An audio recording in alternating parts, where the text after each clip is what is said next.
Olá, tudo bom? Espero que esteja tudo bem com vocês, porque a gente está levando também. E nós temos que continuar, né? E em relação à nossa disciplina, Introdução ao Estudo do Meio Ambiente, na aula de hoje nós vamos falar um pouco sobre a questão dos resíduos sólidos e do novo Código Florestal. Conforme vocês já devem ter visto no vídeo anterior, nas orientações gerais, esse é basicamente o último tópico que nós temos para abordar.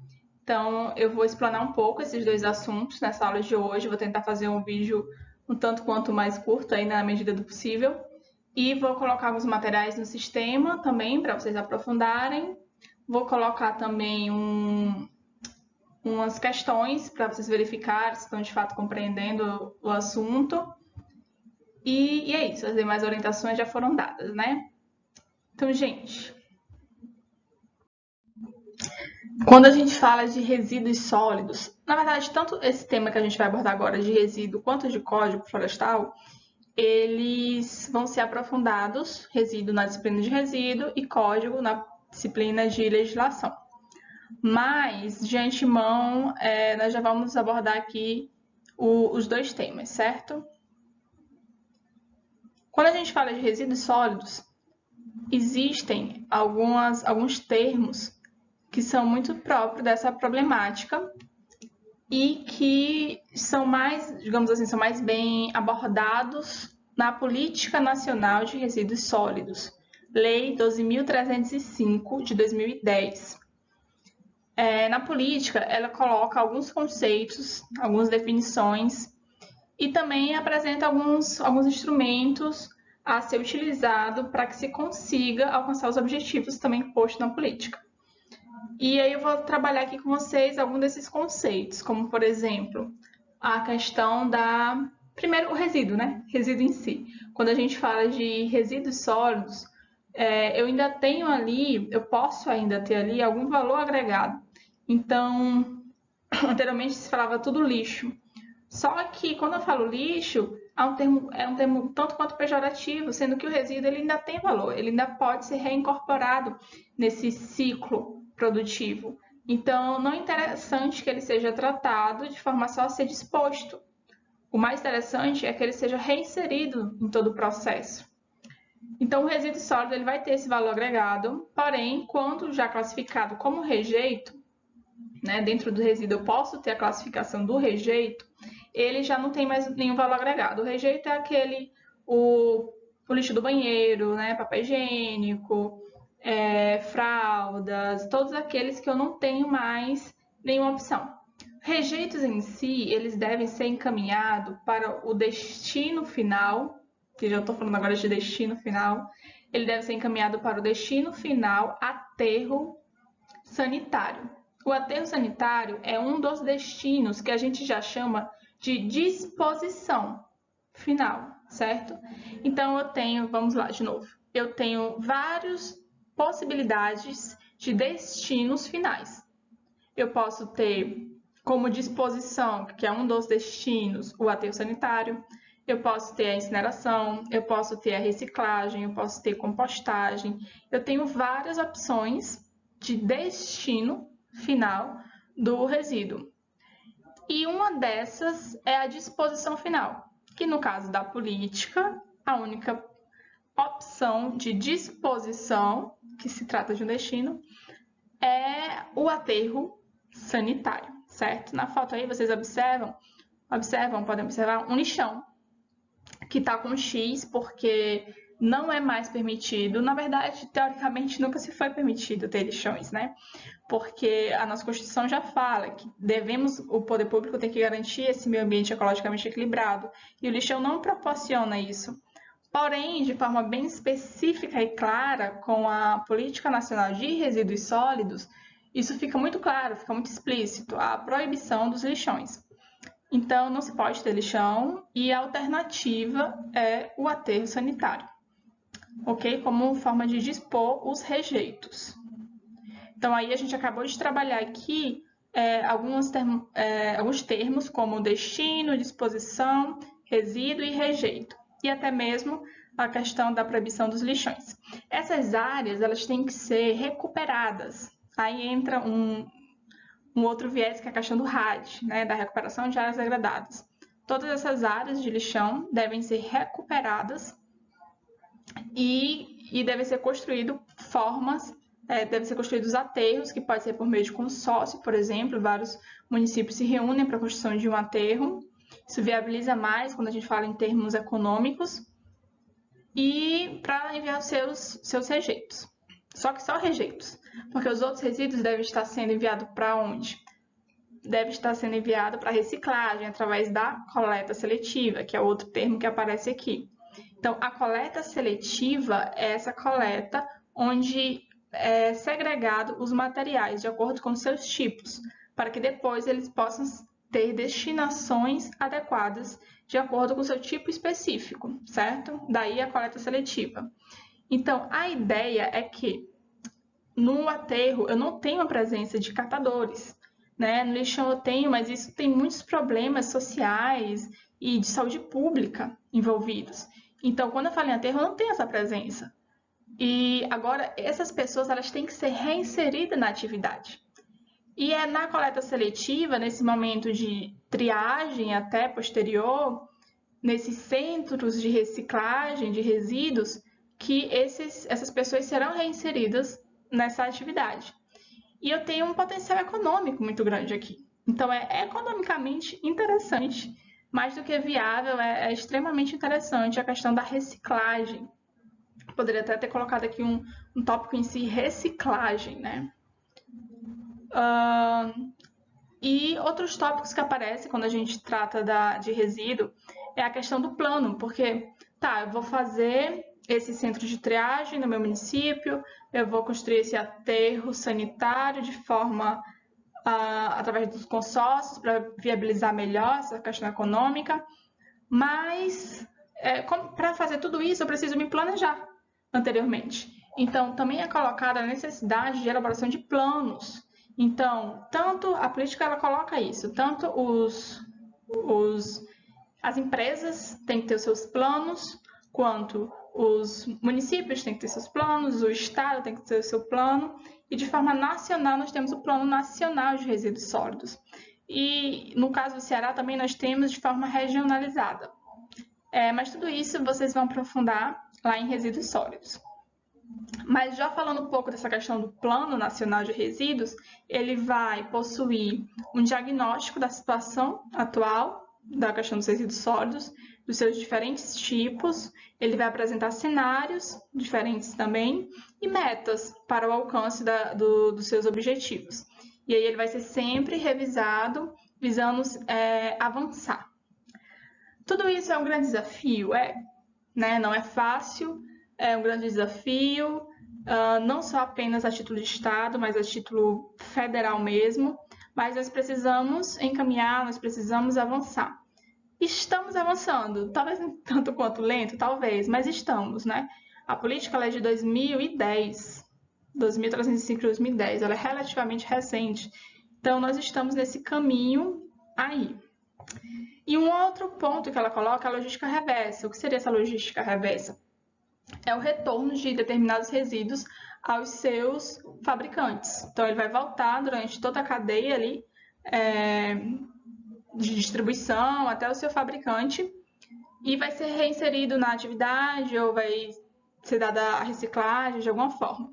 Quais são os resíduos que obrigatoriamente precisam passar por esse processo de logística reversa? E tem alguns que são obrigatórios, como as lâmpadas, pilhas e baterias, óleos lubrificantes, pneus, dentre outros. A política estabelece que eles devem passar pela logística reversa. E tudo isso não é a obrigação de apenas um ponto. Então, não é só o fabricante que é o responsável. A política também traz a questão da responsabilidade compartilhada. Então, todos somos corresponsáveis. Então, o que está no final da cadeia, que está utilizando aquele produto e gerou aquele resíduo, ele é responsável, mas o distribuidor também é responsável, o fabricante também é responsável. Então, durante todo o ciclo de vida do produto, outro termo que a política também traz, todos são corresponsáveis, temos essa responsabilidade compartilhada, certo? Então, são muitos termos, mas aos poucos a gente vai se apropriando deles. Eu trouxe aqui de uma forma tanto quanto resumida, para a gente não demorar tanto na videoaula, que já está se estendendo pelo que eu estou percebendo. Mas assim, eu também vou colocar material de apoio, e aí vocês vão poder, de forma assíncrona, se aprofundar mais, certo? E aí nos nossos encontros de atendimento ao aluno, se surgirem dúvidas, a gente vai tirando, tá ok? Então, vamos avançar. E aí tá aqui o número da linha. Vamos ver alguns desses instrumentos que a política ela vai trazer.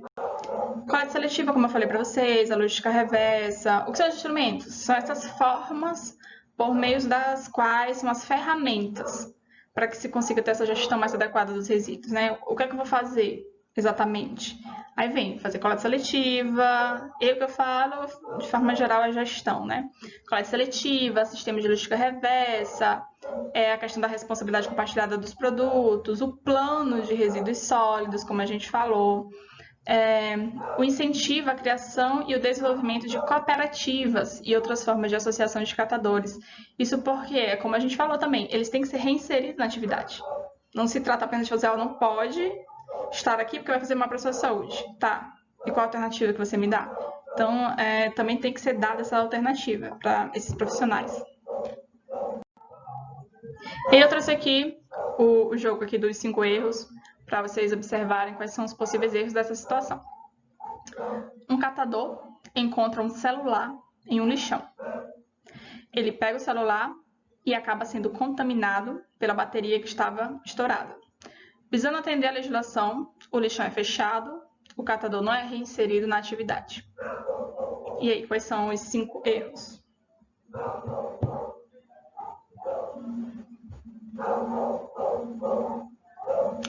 Primeiro, eu tenho um catador no lixão, né? Então, isso já está muito errado, porque ele vai estar exposto ali em grandes riscos, como de saúde pública mesmo, de contaminação, lixão vai tudo, então pode ir resíduo de serviço de saúde para o lixão. Então, ele pode vir a se contaminar. Então, o catador não deveria estar nesse local, totalmente insalubre.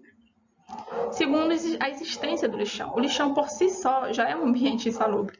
Então, que pode ter contaminação de água, de ar, de solo, como a gente viu até alguns ainda na nossa disciplina mesmo, quando a gente falou de alguns impactos, e até vocês vão ver outros demais lá em resíduo. Então, existem muitos impactos dentro de um lixão. Logo, um grande erro. Terceiro, um celular presente ali, porque o celular devia passar por o quê? Logística reversa, que é o que a gente viu ali anteriormente. Então, o celular ele deveria ter passado pela logística reversa, jamais deveria estar em um lixão.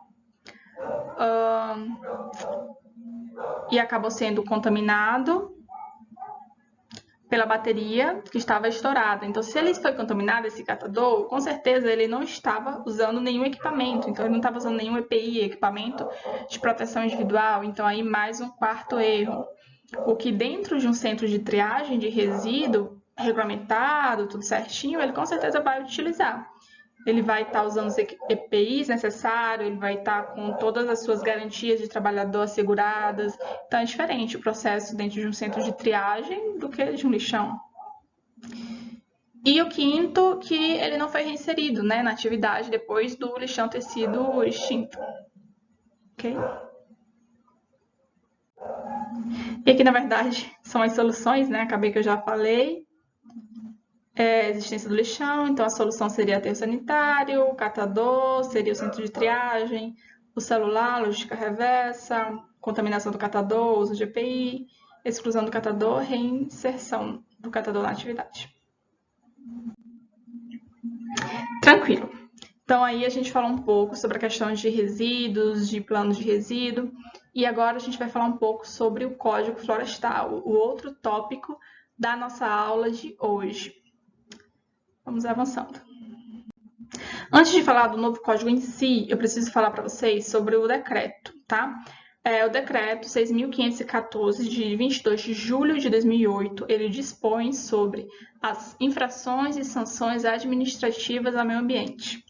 estabelece o processo administrativo federal para a apuração destas infrações e da outra providência.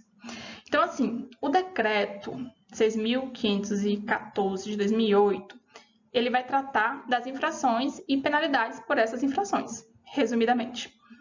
E o que acontece? Ele é fundamental para a gente entender o Código Florestal, porque o novo código ele vai usar muito a data de 2008, a data que é anterior e posterior a este decreto, certo? Porque como vai tratar de penalidades, algumas pessoas vão ser tratadas de determinada forma, caso tenham feito a abertura das suas áreas anterior a essa data, e outras vão ser tratadas de forma diferente, caso tenham feito a abertura das suas áreas posterior a essa data, que vai começar a estabelecer essas infrações, ok? Então, lá na década de 60 a gente já tem o Código Florestal, na verdade na década de 30 nós temos o Código Florestal, em 65 para ser mais precisa, nós temos o novo Código Florestal, e em 2012 nós temos até brinco, né? O novíssimo código. Não, nós temos um novo Código Florestal, que é o 12.651, de 2012. Ele foi aprovado dia 25 de maio de 2012, não sei se vocês lembram, teve muito debate sobre o código, ele ficou tramitando bastante, mudavam-se alguns tópicos dele, e no final ele foi aprovado. E aí nós vamos ver agora algumas digamos assim, mudanças que tiveram do novo código de 2012 em relação ao anterior. Uma novidade é o Cadastro Ambiental Rural. Esse cadastro, todo produtor localizado no imóvel rural tem que ter. Relativamente, assim, qualquer pessoa poderia fazer o CA, só que existem algumas especificações e nem todo mundo consegue, então normalmente se contrata consultoria.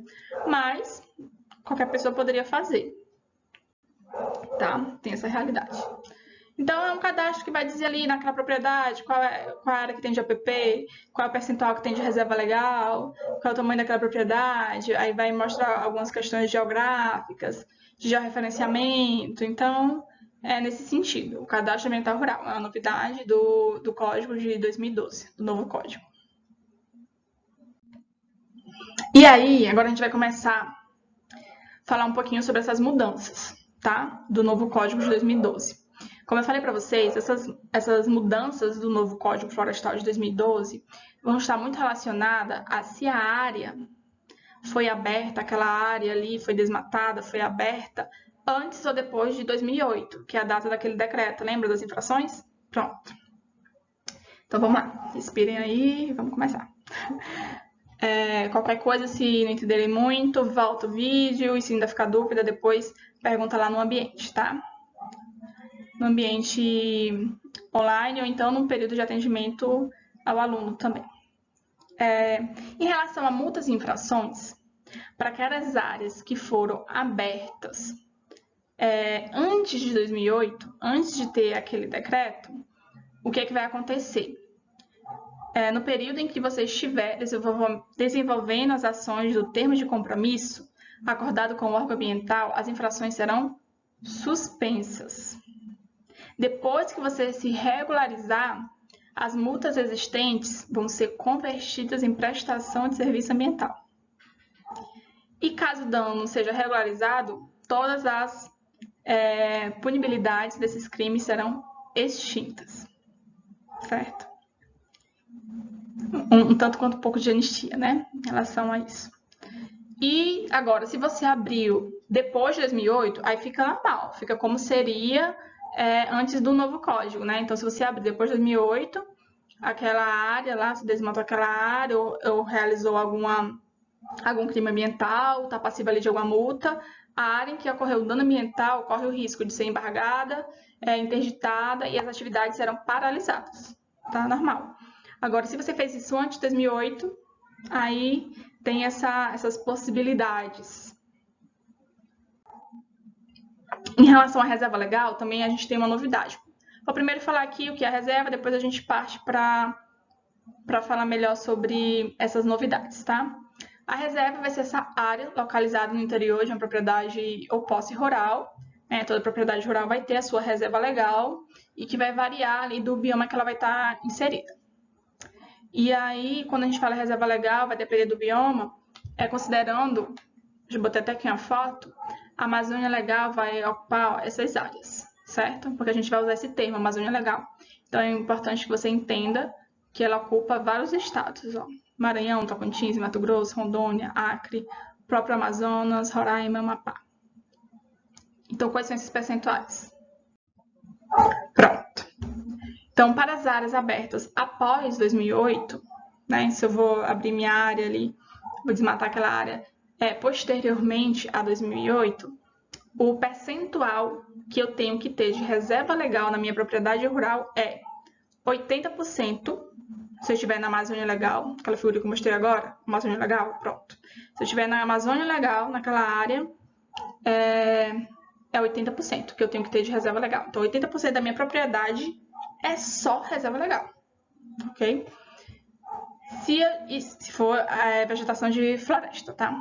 Esqueci de pontuar, vegetação de floresta. Se eu estiver na Amazônia Legal, mas a vegetação for cerrado, esse percentual de reserva legal dentro dessa minha propriedade que eu tenho vai ser 35% da propriedade. Se eu estiver na Amazônia Legal e a vegetação for Campos Gerais, vai ser de 20% meu percentual de reserva.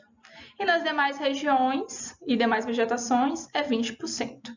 Então, na minha área ali, na minha posse ali rural, 20% das demais regiões tem que ser reserva legal. Ok? Isso é normal, né? Agora, depois de 2008 vai ser assim. Porém, para aquelas áreas que foram abertas antes de 2008, digamos assim que o código ele pega mais leve, tá? Então, se ela foi aberta antes de 2008, os imóveis com áreas consolidadas passam a ter a opção de incluir as APPs no cômputo da reserva legal. Então, por exemplo, é 20% que eu tenho que ter só de reserva. Mas se eu já tiver 10% de APP na minha área, então só vou precisar ter 10 de reserva. Tá entendendo? Anteriormente, não. E até para as áreas abertas de 2008, depois de 2008, não. Eu tenho 10% de APP. Quanto é que eu vou ter de reserva se eu tiver nas demais regiões? 20. Ponto. 10 de APP e 20 de reserva. Agora, para aquelas áreas que foram abertas anterior, né, a decreto, antes de 2008, aí não. Aí eu junto o que tiver ali de APP, eu junto com o da reserva e pronto. Se eu já tiver 19 de APP, basta ter 1 de reserva. Então, assim, é dado uma flexibilizada. E os proprietários que tiverem imóveis com até 4 módulos fiscais, módulo fiscal é uma unidade territorial ali daquela área, certo? E aí vai depender, cada região, cada localidade vai ter um percentual de hectares diferente para um módulo fiscal. Mas então, se ele tiver 4 módulos fiscais, ele fica desobrigado de recuperar sua área de reserva legal. Então, se esse proprietário ele tem até 4 módulos, ele não precisa recuperar a sua área de reserva legal, segundo o novo código. Em relação à APP, também temos novidades em relação à APP. Primeiro que a APP é a área de preservação permanente. Não confunda com a APA, pelo amor de, tá? A APA é a unidade de conservação, é outra coisa. Então, a APP é a área de preservação permanente, estabelecida pelo Código Florestal, e já é dito quais são essas áreas. São as topos de morro, monte, montanhas, com altura mínima de 100 metros, as restingas como fixadoras de dunas, áreas superiores a 1.800 metros e tem outros também, as faixas marginais ao longo do corpo hídrico, tá tudo no código. O código em si eu vou colocar no sistema também. Para o vídeo não ficar muito extenso, eu vou colocar esses materiais no sistema para vocês aprofundarem. Então, a APP é essa área protegida, coberta ou não por vegetação. Então, se a área não estiver coberta, a faixa marginal ali ao longo do corpo hídrico, não tem vegetação, é APP? É, segundo o código, sim. Então, área protegida, coberta ou não por vegetação nativa, com a função ambiental de preservar os recursos, a paisagem, a estabilidade, facilitar o fluxo higiênico, proteger o solo, enfim, assegurar o bem-estar das populações. E aí, como é que é? Qual é o percentual, qual é o tamanho de APP que deve ser estabelecido, né? Aí, mais uma vez, aquela questão do antes e depois de 2008. Se a área foi aberta depois de 2008, ela tem o tamanho, se ela for uma nascente e olhos d'água, o tamanho da APP, dessa área que tem que ser preservada, é 50 metros. Tá? 50 metros tem que ser preservada dessa nascente. Então, tem uma nascente aqui, no raio de 50 metros, é APP, tem que ser preservado. Isso já estava no código lá de 65. E no de 2012 continua para aquelas áreas que foram abertas depois de 2008. Porém, aquela lá exceçãozinha, porém, aquelas áreas que foram consolidadas até 2008 é diferente. Ela vai ser de acordo com o módulo fiscal. Então, de acordo com o módulo fiscal, as nascentes podem ter uma APP independente do tamanho em si da nascente. Ela vai ter um APP de até... Vai ter APP de 5 metros, se for até um módulo fiscal, se for mais 8 metros ou mais de 2, 15 metros. Então, o importante aqui não é necessariamente vocês decorarem números, né? O importante é observar essa diferença. Olha só, as áreas abertas depois de 2008 tinha 50, né? 50, todas aquelas que foram abertas depois de 2008, depois do decreto lá das infrações, o tanto de APP da nascente, tanto que vai ser preservado daquela nascente, é 50 metros. E para aquelas áreas que já foram degradadas, já foram abertas anteriores a 2008, tu diminui muito esse número. Tu vai de 50 para no máximo 15, né? Vai de 5 a 15. Olha só, tu diminui bastante esse número. Então, eu acho que a ideia mais é você observar esse choque, né, de diferença. Tanto que muitos proprietários que eu conheço, eles não botam 5 ou 15 porque não vale a pena. Eles colocam no mínimo 30 mesmo. Em relação aos lagos e lagoas, né? As áreas abertas depois de 2008, a faixa é de 100 metros, a sua APP. 100 metros. E aí vai variar um pouco, né? Se for menos hectares, na zona rural ainda tem 50, na zona urbana vai ser 30.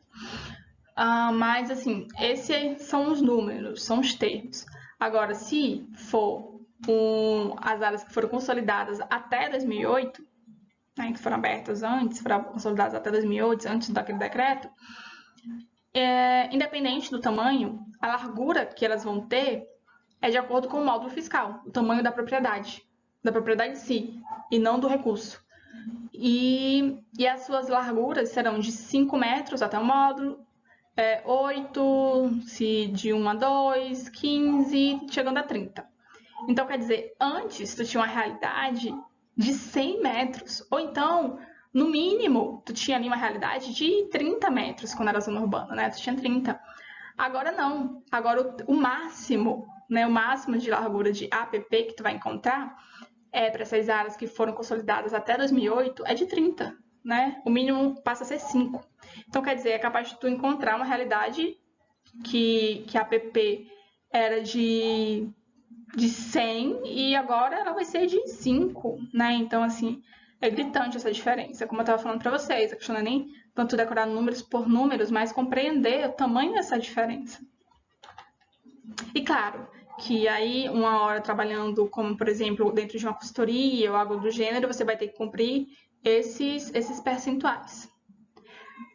Como obrigatório, né? Também é importante destacar isso. Se você percebe que não, não é suficiente 5 metros, não vai proteger aqui esse meu recurso, eu quero colocar um tamanho maior de APP, é ok também, né? Mas como proprietário, você sabe que esse é o percentual que você tem que cumprir de forma obrigatória. Lembrando que se você consolidou até 2008, né? Esses aqui de 5, 8, 15 e 30. Se você for, por exemplo, abrir hoje uma área, não é esses os percentuais, né? É esses outros aqui. Áreas abertas depois de 2008, é esses outros, que é o que já era lá em 65 também. Ok?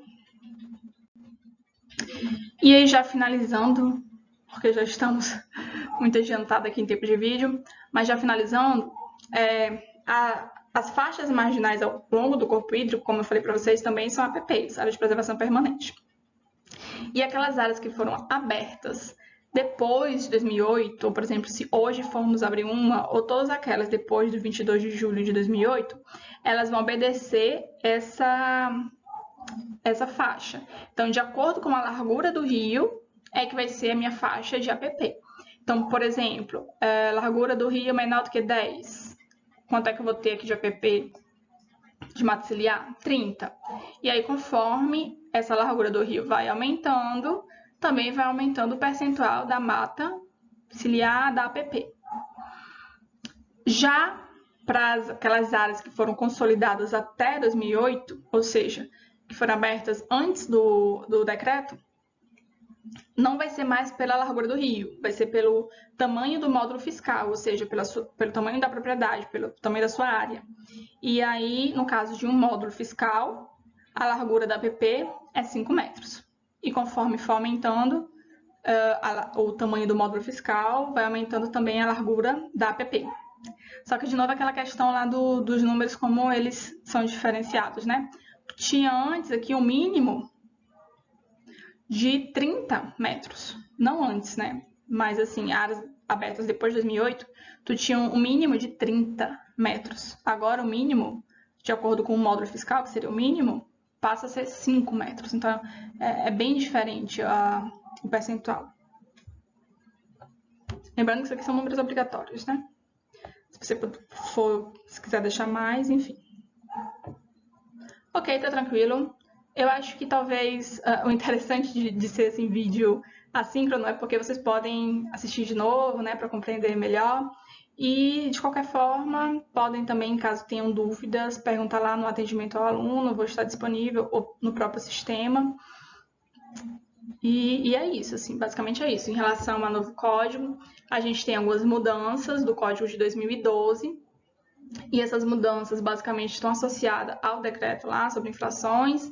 Então, aquelas áreas abertas anterior a 2008, consolidadas até 2008, eles vão ter uma espécie de regulamento, e aquelas que foram abertas depois de 2008 é uma outra forma de regulamento, digamos assim, certo? Basicamente é isso. E tem a novidade do CAR também aqui. Okay? Em relação a resíduo, teve aqueles novos termos, algumas metas ali, um tanto quanto difíceis, mas a gente está caminhando para conseguir. Nós já temos o Plano Nacional, que faz lá todo o diagnóstico, traz os cenários, as metas a serem cumpridas. E eu acho que é isso, gente. Então, acabamos tendo aí um pouquinho mais de tempo de aula, meia hora, mas a aula de hoje ela tem essa duração de 2, então tem essa meia hora, tem outro vídeo de orientação que deve ter no máximo 10, e aí o resto do tempo, né, mais de 1 hora, vai ser para vocês fazerem atividade com base nessa abordagem que foi feita aqui. Ok? Então é isso. Qualquer dúvida, vocês coloquem lá no sistema. Até a próxima.